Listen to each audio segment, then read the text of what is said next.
What if I told you that I could prove without a shadow of a doubt using scientific methods that Classic is superior to retail and there is literally no case to be made to the contrary? But you don't need a PhD to know something has gone fundamentally wrong. I wish we hadn't called it Warcraft. Sounds kind of intimidating. Do you guys remember when World of Warcraft was an immersive and expansive world based on the RTS franchise Warcraft? You know, like it says in the name. Why does it feel like the game has lost its soul? Sounds kind of intimidating. We've gone from legendary characters to characters who look like they'd be more at home complaining about their Starbucks order than swinging a sword. Khadgar's in a frickin' wheelchair for some reason. And now we have cinematics that make me question whether it's a Blizzard game or a new Disney movie. And it's not just the story or the characters or the world. The whole design philosophy around the game is completely different. To some, the focal point of these changes are the various quality of life features or abundant convenience options in a time where, despite technological advancements, we find ourselves busier than ever. But to others, it comes at the cost of a game they once loved, forged relationships in, and struggled mightily together to build something meaningful. But before we discuss gameplay, let's talk about a psychological pattern that was broken over 15 years ago and never fixed. Have you ever finished a massive 100+ hour RPG, watched the credits roll, and then felt empty? This phenomenon is known as narrative closure. You see, our brains are pattern recognition machines. And for a decade, the Warcraft pattern was built on the fall of Lordaeron, the Scourge, the Frozen Throne, and mostly centered on the story of Arthas Menethil. Warcraft 3, the Frozen Throne, ended open-endedly with Arthas defeating Illidan in a 1v1 and ascending the Frozen Throne. And when Wrath of the Lich King released just 5 years later in 2008, there was a huge amount of anticipation and dopamine buildup towards Arthas's inevitable defeat. And when he finally fell at the top of Icecrown Citadel, the game lost the peak of its narrative hierarchy. Father, is it over?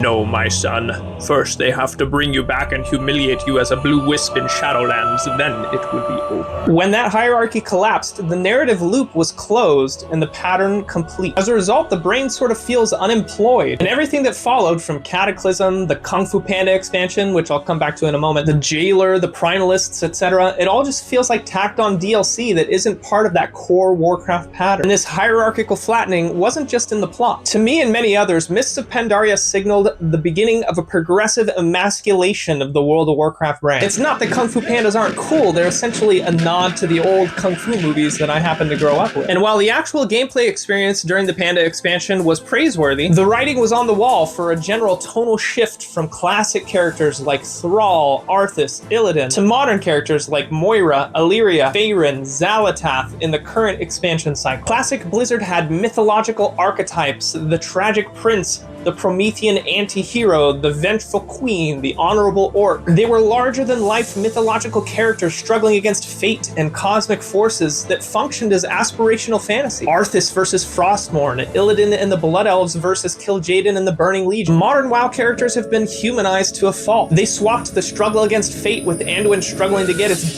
up and process his feelings. I have erectile dysfunction! It's a symptom of this modern cultural shift which seeks to flatten the value hierarchy of aesthetics to make these characters more realistic and relatable. But by uglifying the characters both aesthetically and substantively, they've killed the fantasy. People don't play games to see themselves in the mirror. They play games to live out aspirational fantasies and inhabit legend. When you watch the Olympics, would you rather watch a bunch of out-of-shape, middle-aged, balding dudes like you, or the carefully curated best representations of physical human achievement on the planet? It seems like modern Blizzard has simply forgotten where it came from. It is simultaneously enjoying the fruit of its tree while severing its own roots. The Arthas era was a decade-long mountain climb towards a single peak with obvious narrative ridges along the way. And for years, there hasn't been an interesting face to fill the void that Arthas left at the summit of Icecrown. Some of the RTS legends came close, but recent expansions have abandoned the climb entirely for a modular, horizontal world with seasonal bosses that are more distraction than depth. Think of the Jailer in Shadowlands or Farak in Dragonflight. They lack the persistence, personal connection, and archetypal weight that made Arthas a true North Star figure. This brings us to the current World Soul Saga and Xal'atath as Blizzard's latest attempt to fill the void.